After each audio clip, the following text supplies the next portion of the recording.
अस्सलाम वालेकुम अजहर भाई। अल्लाह का एहसान है। अजहर भाई एक बात पूछूं? हाँ हाँ भाई पूछो। बाबा आदम कहाँ पैदा हुए थे?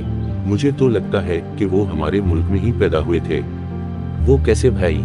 इसलिए कि भाई जब बाबा आदम का दौर था तो ना पानी था, ना बिजली थी, ना गैस थी, ना नौकरी थी, ना रोटी थी।